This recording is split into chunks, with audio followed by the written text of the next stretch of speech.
Señoras, señores, buenas noches. Les saludamos desde el corazón monumental de Salamanca, desde la calle Calderón de la Barca, desde la calle Play de Miel, desde uno de los rincones más profundamente semanasanteros de esta ciudad, en uno de los instantes mágicos también de este Viernes Santo en Castilla y León. Vamos a vivir la procesión que ha seguido al descendimiento que tenía lugar a las 4 de la tarde en el campo de San Francisco. Hay muchas cosas que comentar de uno de los actos más antiguos de nuestra Semana Santa, de la de Salamanca y también de la de toda Castilla y León. Así que vamos a saludar en primer lugar a las personas que nos acompañan esta tarde en un recorrido histórico, patrimonial y religioso también, ¿por qué no?, apasionante. Saludamos en primer lugar a don Fructuoso Mangas, sacerdote. Sí. Hola, buenas tardes. Buenas tardes. También nos acompaña José Ángel Ferreira, uno de los grandes entendidos en la Semana Santa, impulsor de muchas de las cofradías y de algunos actos muy señeros. ¿Qué tal? Muy buenas tardes. Buenas tardes. Y está con nosotros en un día en el que ya decíamos el patrimonio tiene una relevancia especial porque va a poner muchos pasos en la calle La Veracruz y de gran valor, Rafa López, nuestro historiador del arte de cabecera. Buenas tardes. Hola, buenas tardes. Bueno, pues ahí, para comenzar, está abriendo ya camino este paso de la flagelación del Salvador, el que en la ciudad de Salamanca se conoce como los azotes. Quizá por explicar un poco el contexto de esta procesión, vamos a hablar de la configuración actual y luego seguramente tendremos espacio de explicar qué es lo que estamos viendo con un poco más de detenimiento. Pero tenemos este conjunto, antes de que lo perdamos de vista, merece la pena resaltarlo porque es uno de los grandes conjuntos escultóricos de la Semana Santa salmantina, obra sin duda de Carnicero, de Alejandro Carnicero, un conjunto escultórico, la verdad, bellísimo, y ahí lo vemos procesionando además también a hombros, como desde los últimos años es habitual. Sí, es una obra de Alejandro Carnicero que él realizó en torno al año 1724. Se conserva además documentación de que la imagen estaba en la cofradía ya estaba realizada en el año 1727 y se conserva también un dibujo en la Biblioteca Nacional que realizó el propio Alejandro Carnicero exactamente con la misma disposición que nosotros tenemos aquí en la figura. Yo creo que se puede observar perfectamente y desde este punto de vista vemos un poco el círculo, la forma espiral o el giro que intentan formar las figuras en torno a Jesucristo mientras le están azotando. Es decir, hay dos sayones y hay un romano que está tirando de la cuerda para que Jesucristo no se mueva de la columna. Ese es un poco el esquema que sigue. Carnicero es un escultor que nació en Nava del Rey, pasó gran parte de su vida en Salamanca.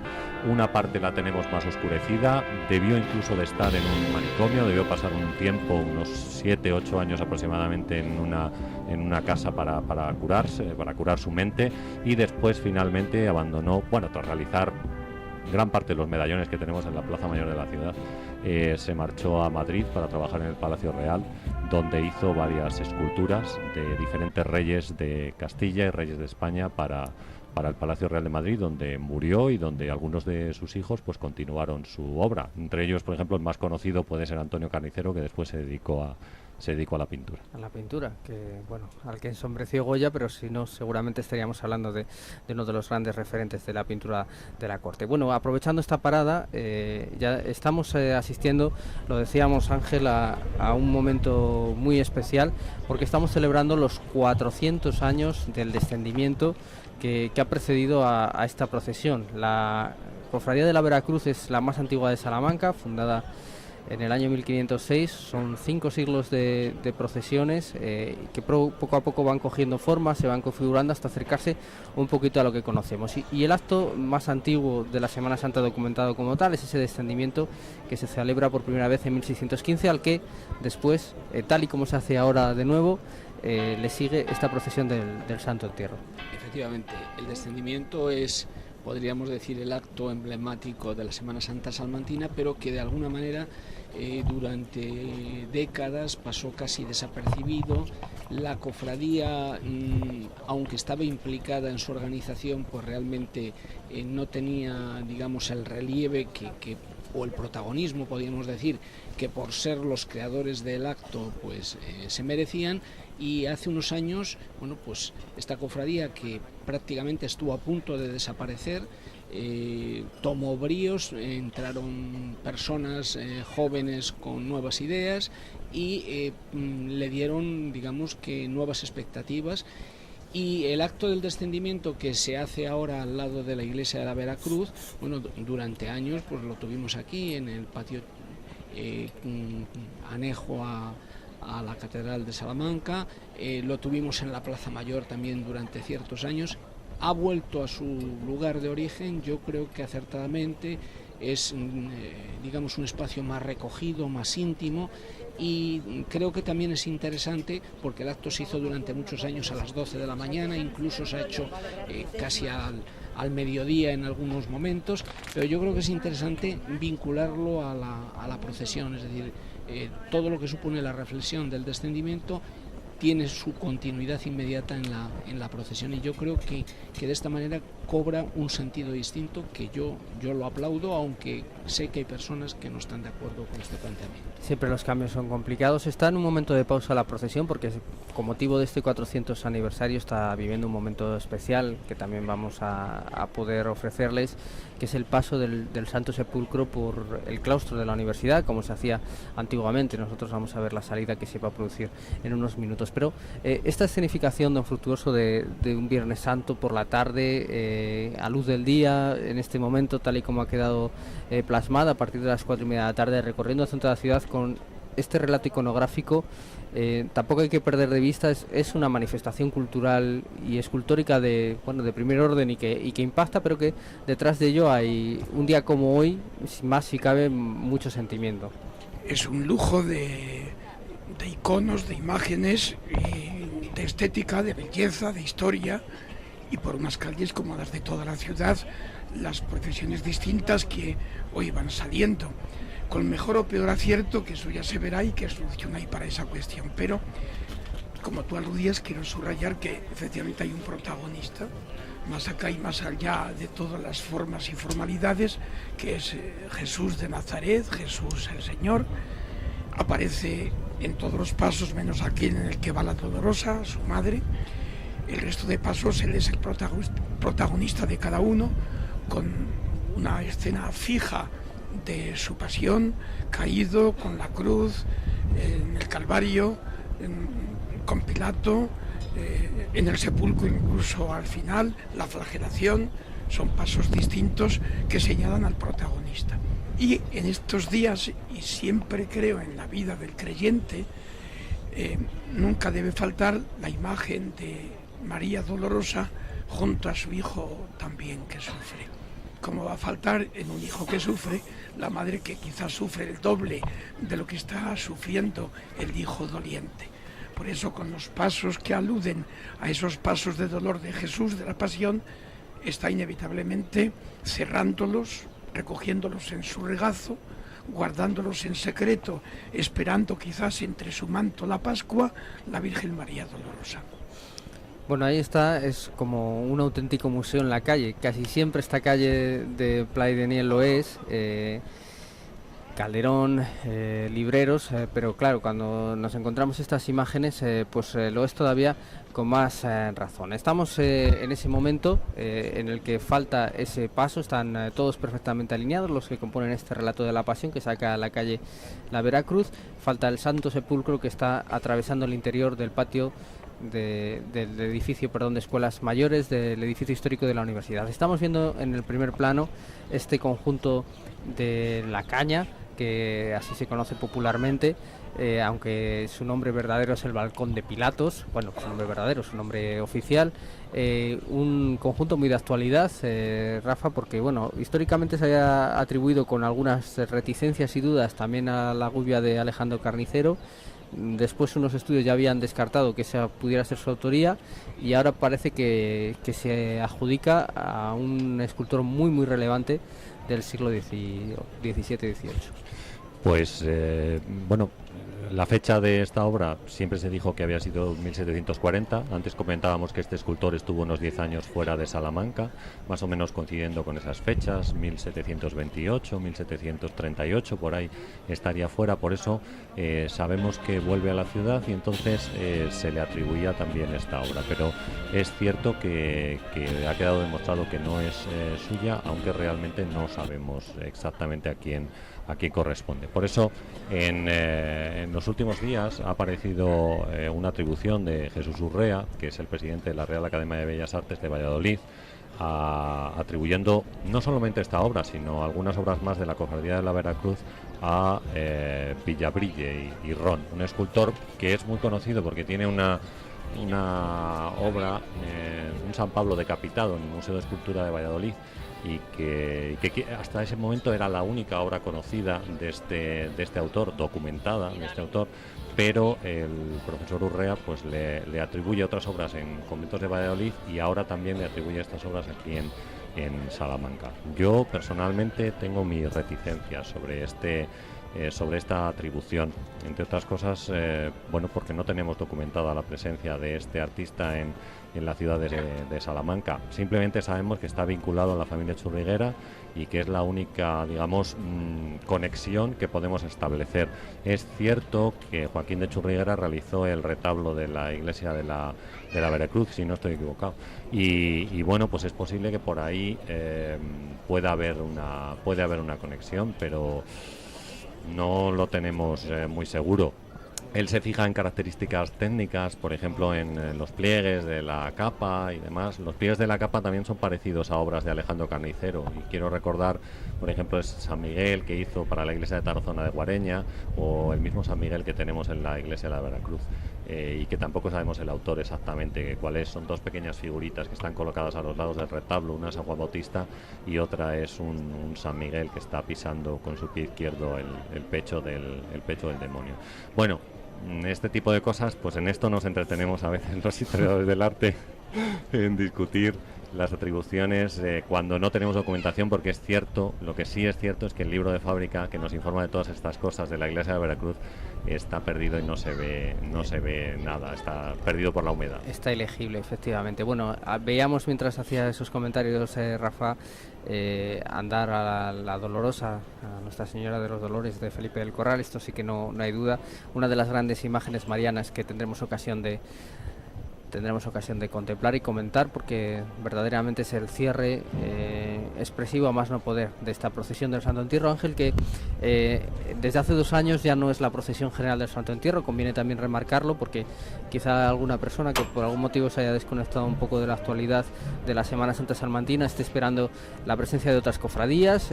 Aquí no va a participar ya la Oración en el Huerto, que está haciendo su propia procesión, lo mismo con la Congregación del Rescatado y lo mismo con la Congregación de Nazarenos de San Julián. Así que esta es únicamente la procesión de la Veracruz, tal y como se hacía en ese año 1516, que en este caso es la primera vez que la hizo, y bueno, procesionando en solitario, remarcando un poco su carácter de espina dorsal de la Semana Santa de la ciudad.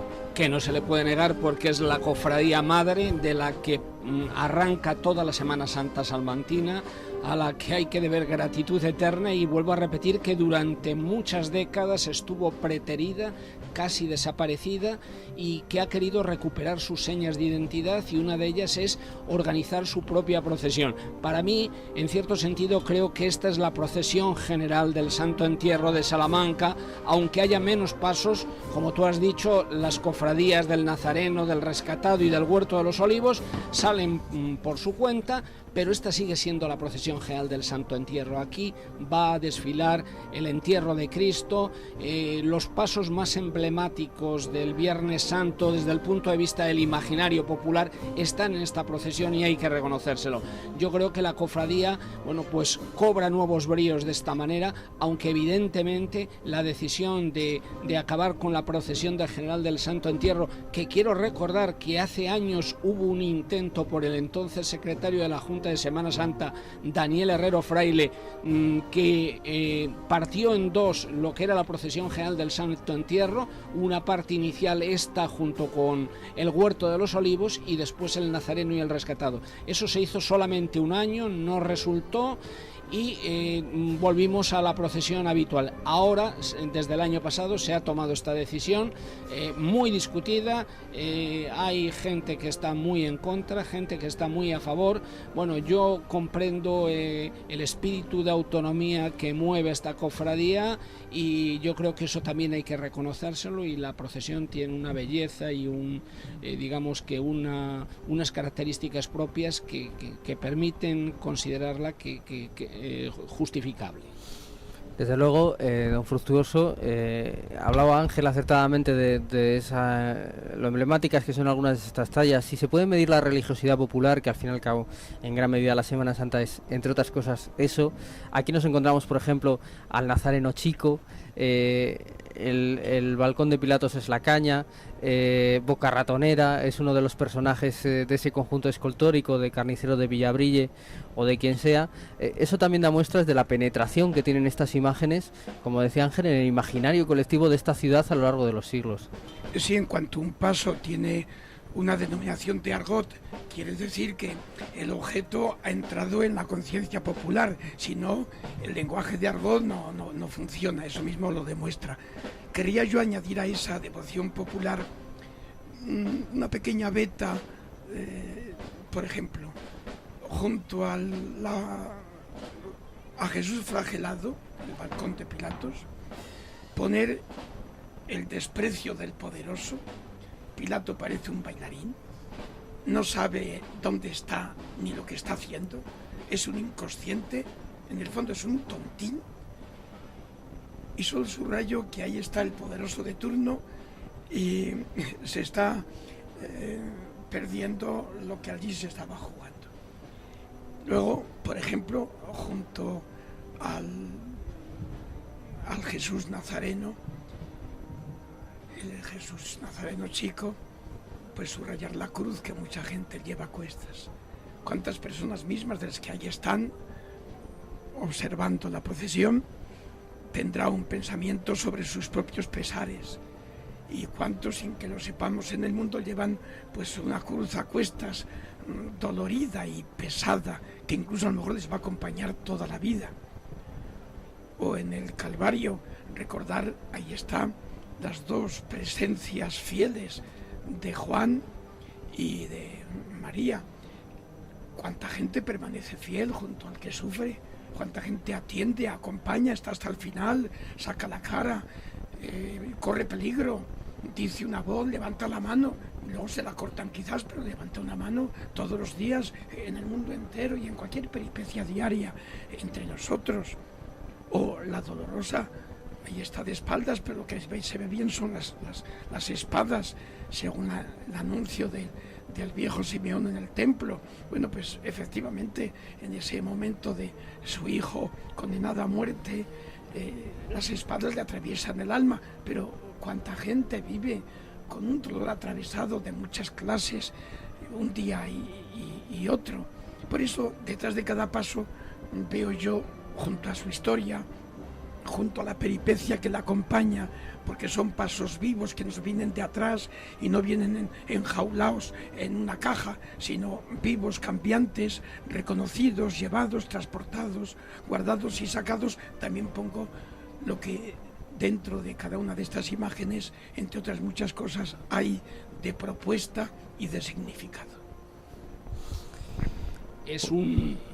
Estamos asistiendo a un drama religioso. Esto es teatro religioso en la calle, vivencial, ligado a los sentimientos del pueblo que contempla estas imágenes. El pueblo que está observándolas no las observa como espectadores fríos, técnicos, sino que se identifica con lo que representa cada uno de ellos, y como decía Fructuoso ahora mismo, ven su propia vida representada en aspectos de la pasión de Jesús y de la pasión de María también. Bueno, pues avanza la Dolorosa de Felipe del Corral, que decíamos, Rafa, es sin duda uno de los grandes conjuntos barrocos de la Semana Santa Salmantina. Don Fructuoso, diga. Sí, es que se me olvidó decir un detalle que no me consigo no observar.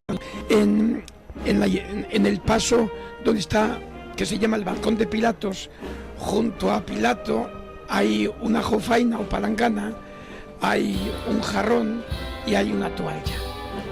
Nos teníamos que preguntar cuántas veces nosotros hacemos esa misma faena moral o política o económica o religiosa o familiar o social de lavarnos las manos, y que otro pues dé un paso al frente o lo haga el vecino, o yo no he sido, o a mí que me cuenta usted que yo estoy a gusto con lo mío.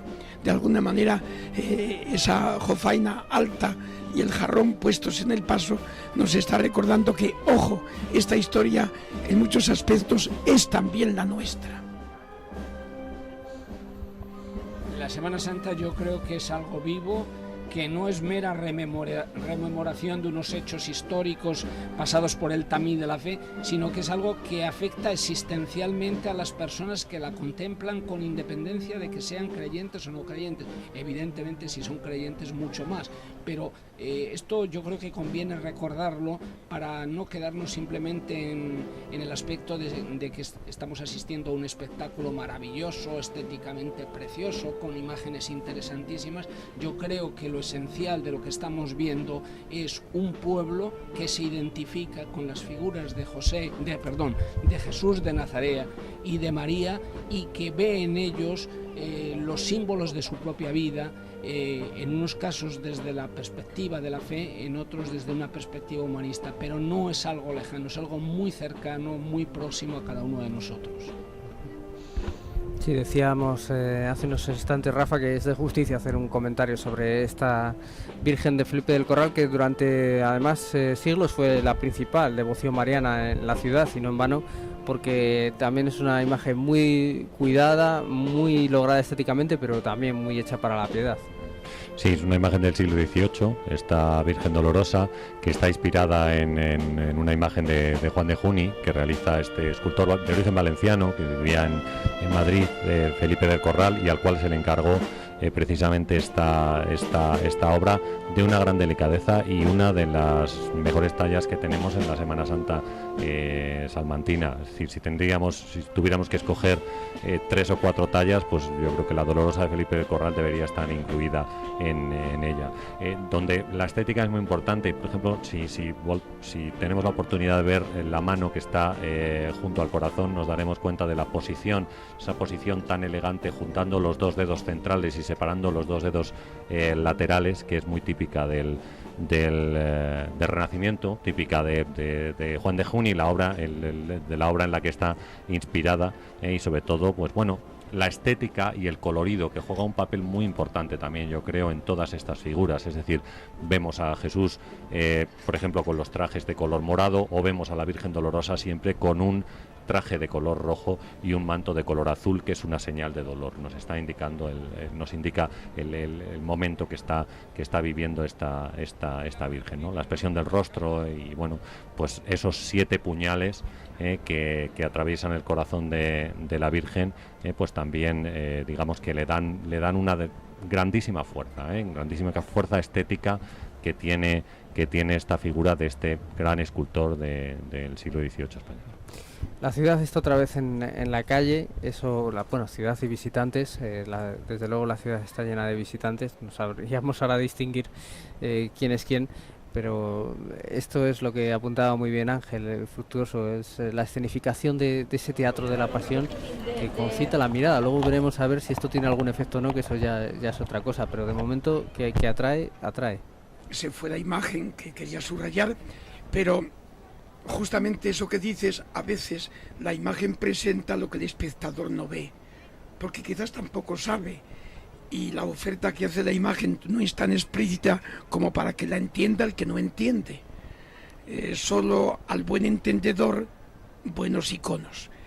Por ejemplo, esa cruz que él lleva y en la que se apoya la Virgen Dolorosa, que ahora vuelve otra vez, ahí saldrá ahora un detalle concreto. Ese paño blanco, que podemos llamar sudario, idealizado, que cuelga de la cruz, no hace más que recordar que esta cruz queda liquidada en la mañana de Pascua, cuando las mujeres van al sepulcro y ven un paño como ese enrollado en el suelo y el sepulcro vacío y el cuerpo ha volado.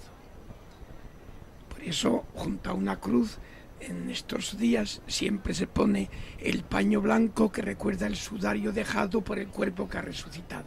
Y por eso lleva ese paño blanco colgando, para recordar que detrás de esa cruz oscura, negra, viene un día de luz y de gloria que los cristianos llamamos con esa vieja palabra hebrea la Pascua, el paso de la resurrección.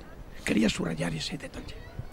Bueno, es que en realidad la Semana Santa es una remembranza de la pasión del Señor, pero desde la perspectiva de la fe que da la resurrección. Entonces, realmente el dolorismo del que a veces se acusa a la Semana Santa tampoco tiene mucho sentido, en tanto en cuanto estamos contemplando, vamos a decirlo así, el fracaso de Jesús condenado, crucificado, muerto en la cruz, injustamente por los poderes de este mundo, pero lo estamos recordando no desde la perspectiva del fracaso, sino desde la perspectiva de la gloria que va a suponer su resurrección. Estábamos viendo justo en ese instante cómo se incorpora a la procesión por un lugar además distinto al marcado inicialmente. Lo está haciendo por esa especie de calle interior que tiene el complejo universitario. Ahí se incorpora el paso del sepulcro. Esa es la talla de Jesús Nuestro Bien, atribuida a Pedro Hernández, escultor también barroco salmantino, que procesiona después del descendimiento, se introduce en esa urna funeraria, que es esa magnífica talla de orfebrería que están ustedes viendo.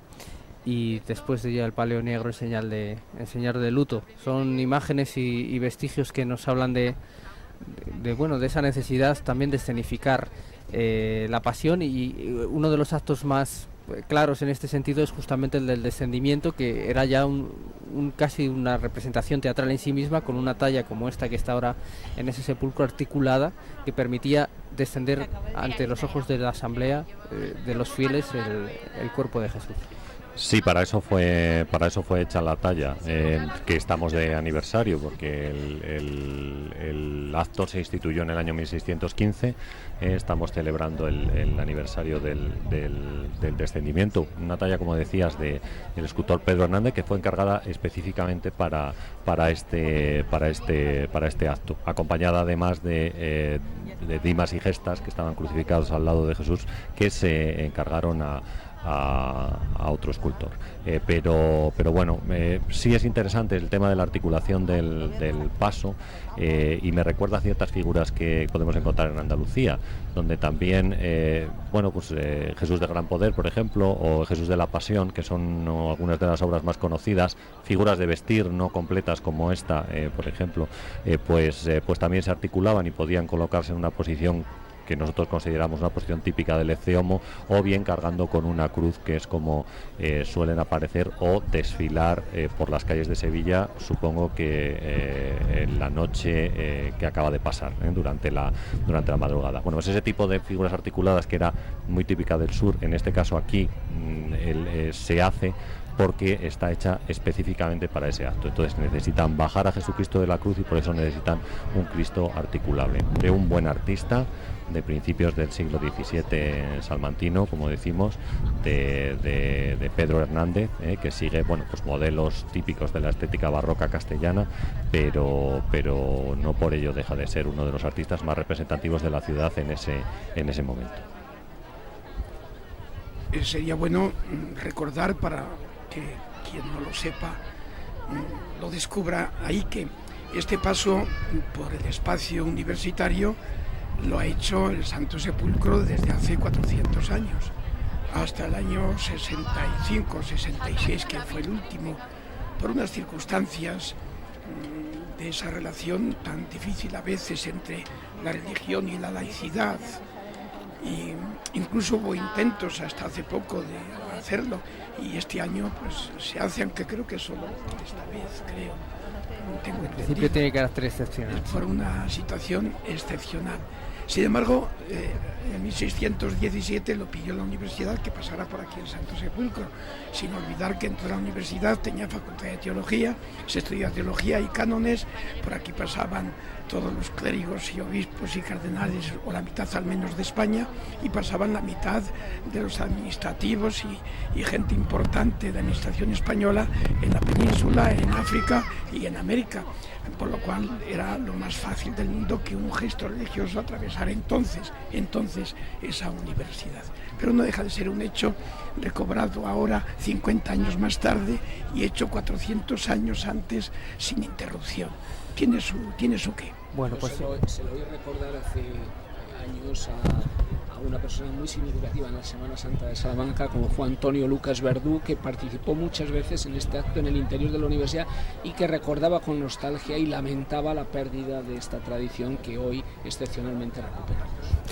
Bien, pues esta era la imagen que estábamos esperando, la salida del Santo Sepulcro por esta puerta del claustro de la Universidad de Salamanca, esta puerta histórica, célebre aquí, quedó plasmada entre otras cosas esa famosísima imagen de Miguel de Unamuno, y aquí vamos a despedir esta retransmisión con esa escenificación pues sensacional, con la iglesia de San Martín entreabierta al fondo, con una calle llena de gente y con esas esculturas en medio de este Viernes Santo magnífico en lo climático y también en lo procesional. Así que no nos queda otra que despedir a nuestros acompañantes que nos han explicado, creo que de una manera intensa y cabal, el significado de lo que hemos visto en la calle. Rafa, muchísimas gracias, buenas tardes. Gracias a vosotros. Don Fructuoso, muchísimas gracias. Sí, hola, gracias, buenas tardes.